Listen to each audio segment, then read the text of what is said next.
Carl Jung's psychological theories have been ridiculed as ludicrous and crazy for most of the 20th century, and it's understandable. He's making grand claims, talking about magical powers inside of your mind and talking about archetypes and all this stuff, and it doesn't really have any grounding in solid, hard science. And this is a problem psychology has had overall. A lot of people don't take psychology serious for good reason, because it's full of a lot of people who are just sitting there smoking their pipes and pontificating about what they think goes on inside of our heads. Now, I've always liked Carl because I'm a little bit of a creative thinker myself, but I've been well aware that there's been this problem, and this is a big issue among the Jungian psychology sphere because it's not very scientifically grounded. People can just pontificate all they want. But in the last couple of years, I've come across people like Jill Bolte-Taylor and Ian McGilchrist who have asserted the neuroscience on the brain hemispheres, and it has made me realize that Jung was a genius. This part of neuroscience, which is discussing the different roles of the two hemispheres, allows you to look through Jung and dismiss an awful lot of the blather and the jargon and see the core parts of what he was saying and realize how on point he was. Now, to illustrate what I'm talking about here, I'm going to use an example that Jung uses in his works, where he is doing therapy with a woman, and the way the therapy goes reveals to you an awful lot of the big ideas that Jung is suggesting, and also shows you the way the right hemisphere may have been working in his examples. Now, this specific example grounds two parts of Jungian psychology that a lot of people find quite abstract and weird. Number one, the idea that we have an unconscious that is intelligent and naturally creative. And number two, the fact that this unconscious produces archetypes, and these are these magical symbols that come out of our brains. This stuff is all nice and fun to talk about, but is it real? Is it tangible? Can we actually connect this to any notion of science? Now, the case study I'm going to use comes from a woman who came to Jung to have therapy. She was experiencing depression, a midlife crisis. She felt generally stuck in life, and she had lost her zest for reality. She was in a bad place. Now, you can actually read about this in his work, The Archetypes of the Collective Unconscious, and he actually provides a series of pictures in that book, which I'm going to refer to some of them here, that illustrates this case. So this woman comes in and she says that she's depressed and she's down and out, and Carl essentially says that we should do some art therapy together. Now, he says the word that I want you to start to paint. Now, this woman could not paint. She had never painted before in her life, and she wasn't naturally that creative. But Jung said, no, I want you to paint, because what Jung was trying to get her to do is to let the unconscious come out. Now, Jung knew that the unconscious had this way of talking through unorthodox means. Weird little things like, writing with your left hand, or doing things that you're not really used to doing, such as, for example, making pottery if you've ever made it before. Things that are unorthodox for you will naturally allow the unconscious almost to break through. This is just an understanding that he had developed over the years. The unconscious sneaks through novel experiences. And even at this early stage, we're seeing Jung intuitively grasp right hemispheric principles. Your brain is divided into two halves, and one of the distinctions between them is that your left hemisphere, which is pretty much your ego, acts as the thing that deals with routine and habits and order and control. And the right hemisphere switches on when you're thrown into positions of novelty, when you go for new experiences, when you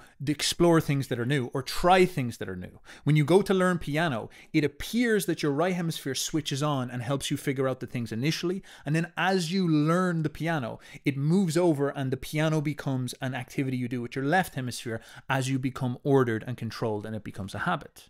When you travel somewhere, you experience this childlike wonder as you're walking around this new place. If you stay in that new place for a while, you develop routines and habits, and then this moves over into your left hemisphere and things become less magical. So the right hemisphere is the beginner. It grabs onto chaos and it slowly digests it so it can move it over into order. So Jung intuitively knew that if he was going to try to break past somebody's frozen, habitual, egotistic habits, he needed to throw them into something new. So he says to this chick, go draw me some pictures. This man used to get paid to do this. She comes in, is like, I have a crippling depression. It's like, go draw some pictures in the corner, leave me alone. So this is what Carl Jung says to this woman. Now, she has never painted before, so this is weird. This is unorthodox for her. And she says this to Carl, and Carl says, what I want you to do is to sit down and almost try to feel yourself painting. Just try to bring out of your mind what your mind wants to draw. And she actually does this and describes this experience where when she's painting, there's this implicit intuitive need or feeling inside of her mind where she just has to paint and do something that satisfies the eye and the mind. This is what she says herself. Now, this again is very right hemispheric. And why? Because our brains are split into two, and our brains are not one thing as we might think. In fact, the hemispheres are split into two giant blobs that are barely connected together, and they literally operate as separate personalities and characters and machines, basically, when they are split in half. And this would lead us to suggest that you're not one person, but you're actually made up of two people. There's two guys living inside of your head. And this is something that we've seen when we cut people's brains in half. They start acting different. Their arms will sometimes even fight each other, and they will have different personalities and different humors on each side of it. It's very, very bizarre, but it's part of how we work. And weirdly, when we study the piece that connects it together, the corpus callosum, its job is not as much to connect the hemispheres as you might think, but its main job is actually to inhibit each side. It's like you're driving a car and you're pushing the brake and the accelerator. So this thing will turn off one hemisphere to let the other hemisphere do a job. So the corpus callosum is an inhibitor. And it realizes, or the way it works is that when you come across a task, the corpus callosum, your brain is deciding, do I let, Steph right hemisphere, Steph left hemisphere do the job here? So if I walk up to a piano, I've never played piano before, my brain will inhibit my left hemisphere and let my right hemisphere turn on, that character, that part of me turn on and figure out the problem. And when I go to a new place, the same thing. So there's this weird breaking, turning on and off of these two forces. Now, the reason why this is relevant to this is because of the experience of perception.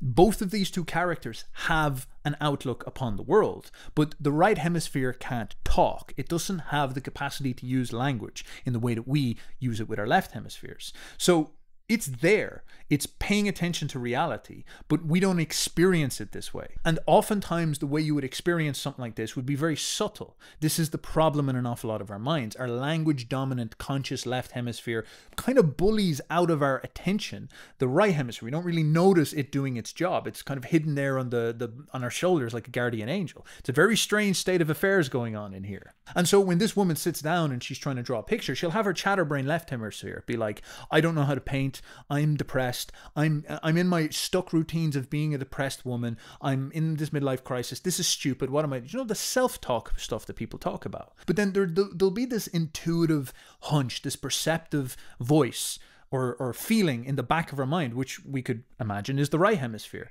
that is telling her, yeah, that looks right. Yeah, draw the squiggle this way. Yeah, put the image this way. Because, of course, it can deal with images and drawing. It's very good at this type of stuff. And so she was experiencing this other force come in. Now, Jung would understand this as the unconscious talking.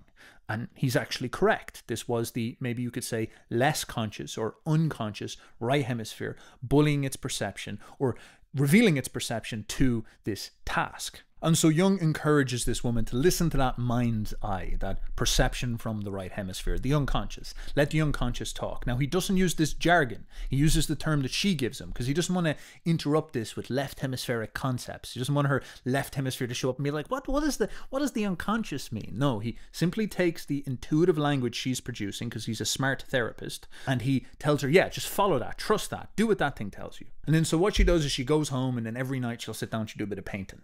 She'll vibe with her paintings, and she'll follow this mind's eye and let it guide her hand and shape what she wants it to do. So it's kind of a weird thing, it's almost like something inside of her is moving through the paintbrush.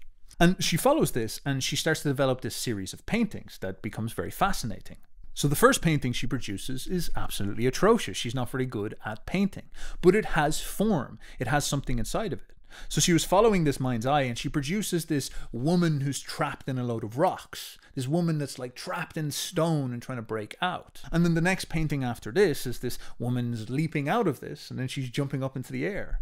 And then the next one is it transforms into this snake. And then next it's this snake swimming through the air that morphs into an egg.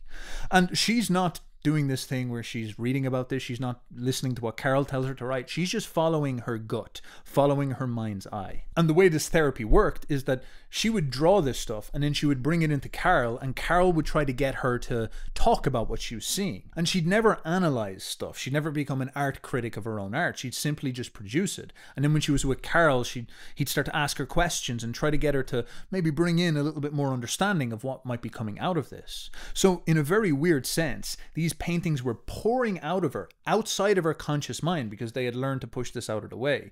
And she was producing this literally symbolic language that was very representative of her situation, because of course she felt stuck. She felt like she was imprisoned, tethered, stuck in a place. And then there was this lift-off experience once she started to do this painting, and immediately she started to get this new lease of life the second she started to do this, which is of course what Jung was hoping would happen. Now this is very right hemispheric coded as well, although this is slightly more speculative, but the right hemisphere does not have the precise language centers that the left hemisphere has. Your capacity to generate language comes from the left side of your brain. Broca's area, Wernicke's area, study that stuff, read your books, my friends. But on the right side, you do have the ability to generate meaning. You can generate information with your right hemisphere, but you're going to be much more biased towards symbols. You're going to be much more biased towards using images. The right hemisphere is like some bloke who just talks in riddles. He never says anything straight. He's so strange that you might try to have a conversation with him and he'll start to go like this, and then he'll just pick up a painting and draw a picture as an answer. He's like some Buddhist monk or something like this. And you're saying to him, just say it to me straight, man. Use language. And he's like, no. We don't do that around here. I talk with pictures. He makes movies. You know, you ask him a question, he comes back with a 2-hour, highly produced Hollywood film.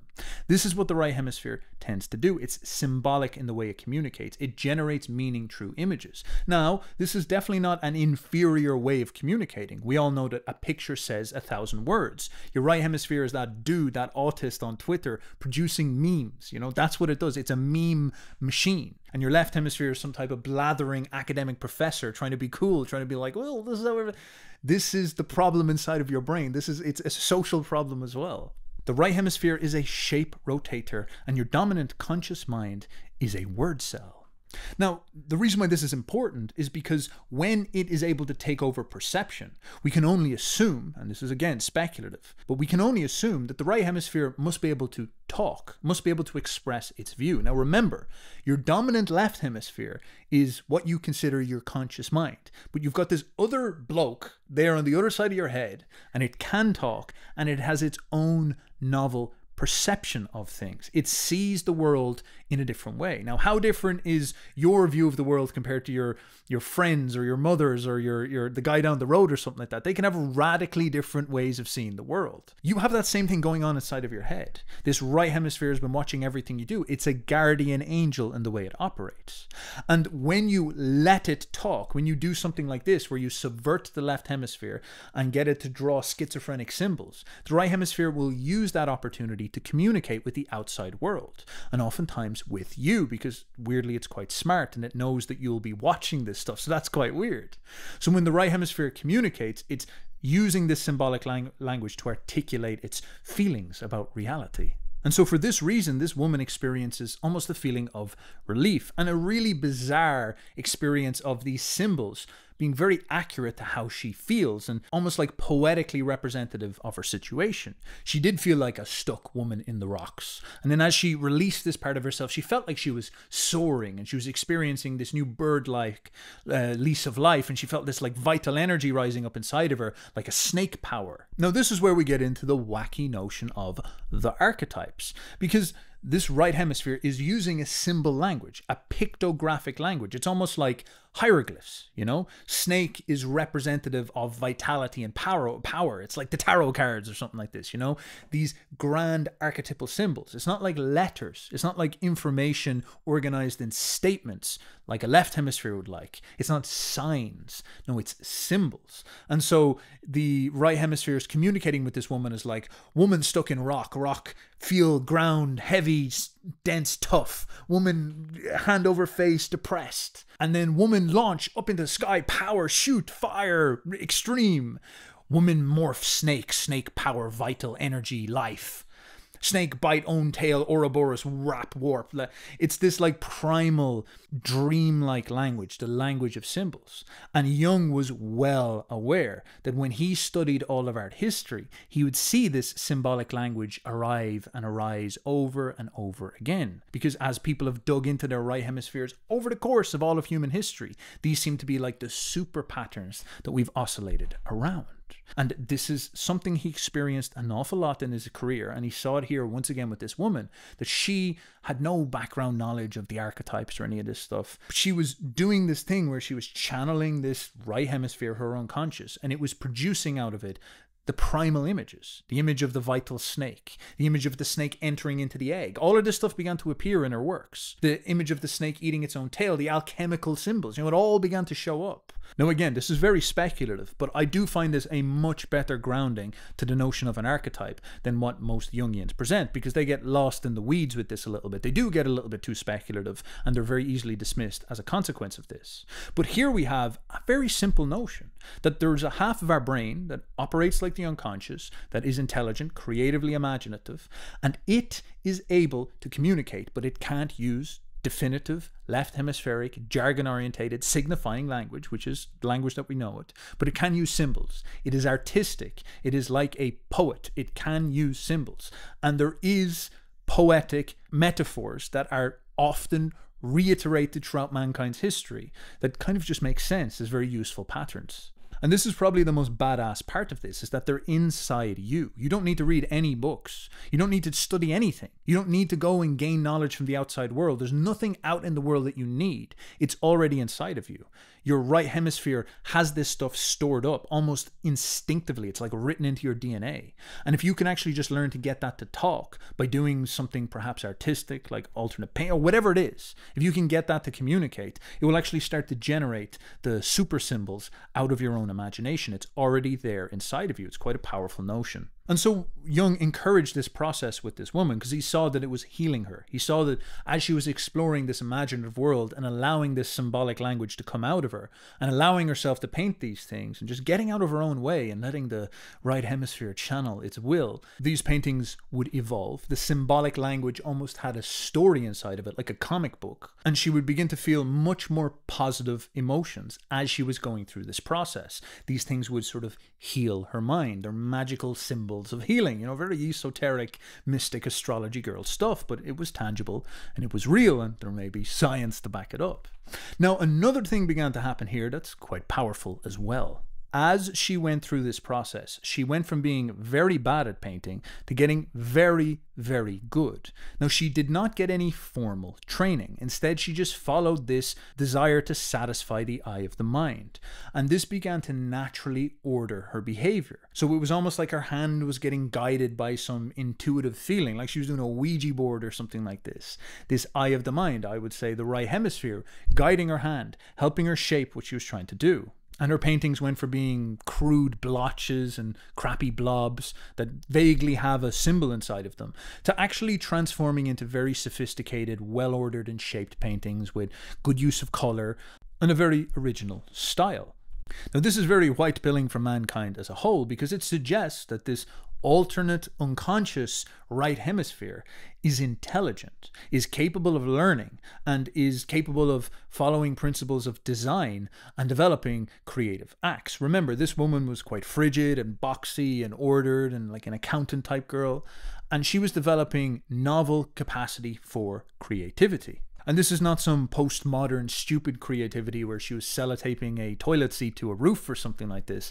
This is ordered Platonic Renaissance style creativity where she's shaping things with balanced form. She's using color theory well. She's producing things that look beautiful because the right hemisphere has this capacity to do this. And when it can take control of a process of creation, it actually brings it out of this woman. She might have even said to herself, I'm not that creative, but it seems like she actually was. She had this inside of herself. This other institution inside of our minds is able to do this. And this is based on this assumption that we tend to get stuck in our routine, uncreative, left hemispheric way of doing things, which makes sense. This is how you have to live in the world to be precise about your life. But over on the other side of your brain, there is this institution that is highly creative, highly ordered, highly capable of making novel ideas that are pregnant and charged with vivid energy and may even be connected to the constellation of archetypes that are common to mankind. And your problem is that you struggle to get out of your own way and let your ordered mind step aside and allow that part of yourself to essentially launch out of you. And if you think about it, if you dream every single night, you've every reason to believe that you do have a creative impulse inside of yourself, if you could just find a way to let that start to speak through. The inside of this is also an absolutely wonderful subversion of the postmodern paradigm that we exist in modern art. Because modern art has this suggestion that we can't really generate novel new ideas. We can't really create super narratives. We're essentially trapped in this fake world of perspectives, and all we can really do is be ironic and break things down and deconstruct, which leads to absolutely atrocious schizophrenic art that we see all around us.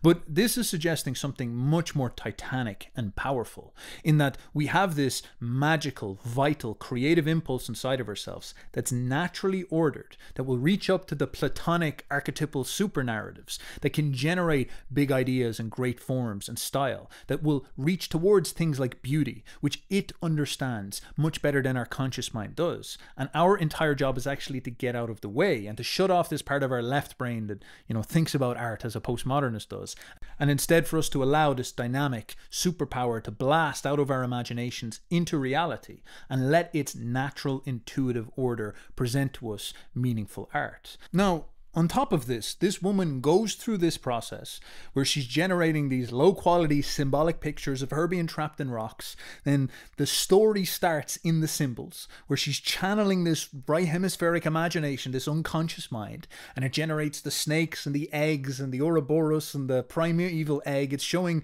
all the symbols, and Jung sitting there being like, all right, keep going, keep going. And as she goes forward, as she goes through this blistering experience of vitality that reaches up inside of her, eventually she starts to settle down and enter into this new way of thinking where she's nice and relaxed and calm, and she's at this new level of peace, and all of a sudden the paintings begin to transform into circles, into what Jung would call mandalas, and they tend to be really ordered circles. You'd have like 4 parts, and there's a logic to them, and they look very balanced and ordered, and they're just these big circles drawn in the center of the painting. And she intuitively hits on this, and Carol's like, looking side to side being like, why did you draw that? And she says, I don't know, it felt nice, it felt like what I wanted to do. And he's like, haha, very interesting. Now, why would he be snickering like this? Well, of course, it's because of the notion of the individuation process. We have this unconscious mind, according to Jung, and a primary part of our lives is learning how to marry to it and integrate with it. Now, this is all very abstract jargon, but again, think about the right hemisphere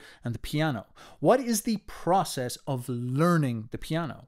You go and you approach this new object, and your right hemisphere switches on. Your corpus callosum inhibits your left, and your right hemisphere is like, huh. And you start to feel it around, and you're like smashing it like the chimps in Space Odyssey 2001. And then after a while, you actually develop this capacity to really understand it, and you break down the piano experience into all these little chunks. And then the process moves into your left hemisphere, and we see this in brain scans. And then at that point, you become very clunky. You become good at sort of playing roughly the things. And then the last part of this process is the 2 hemispheres synthesize together and create a very dynamic understanding of music and of the piano. And this is the final end of it. This is where you start to develop things like flow, and you start to take the best parts of both sides, precision and order of the left hemisphere with flow and expression and holistic experiences of the right hemisphere. And this is the completion of the process of learning.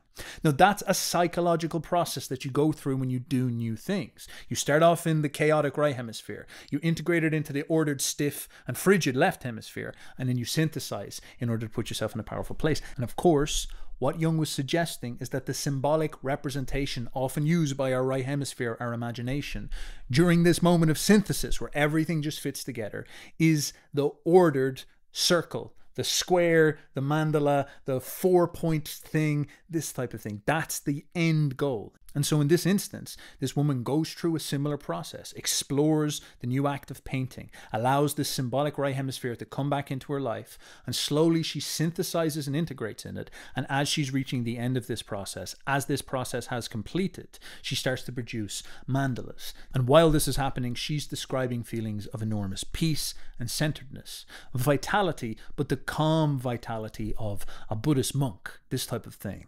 Now, I love this because it's so radical on so many levels, and it has a very firm grounding in neuroscience. This is a very real set of processes that you can go and look at the studies for, and we can see it in the way that people's brains worked. And it suggests things that are just absolutely paradigm shifting for how modern psychology works. Because it's no secret to anybody that therapy's a little bit of a mess. It's you sitting down with some randomer who's just like painting a constellation of jargon inside of your heads and giving you all these labels to describe various phenomena that have very little tangible grounding in reality. And all of this is made worse by many of the psychological assumptions that exist in our society. We don't believe that we have souls. People don't say that there's such things as a soul anymore. That's not something that's psychologically real. We don't believe that we have another part of our mind that is intelligent and capable of producing order. That's schizophrenia. That's crazy. That's not something that anybody can take serious. But here we have pretty blunt evidence that something like that is real. We do have a creative imagination that is separate from our conscious mind, that is intelligent, and is capable of communicating to us using symbols. That gives us an awful lot more of a soul than the feeling of being a deracinated individual drifting through the modern world. So ultimately, I think this is a powerful first principle for the psychology of the future that is to come. And I hope you enjoyed this story, and I'll see you again soon.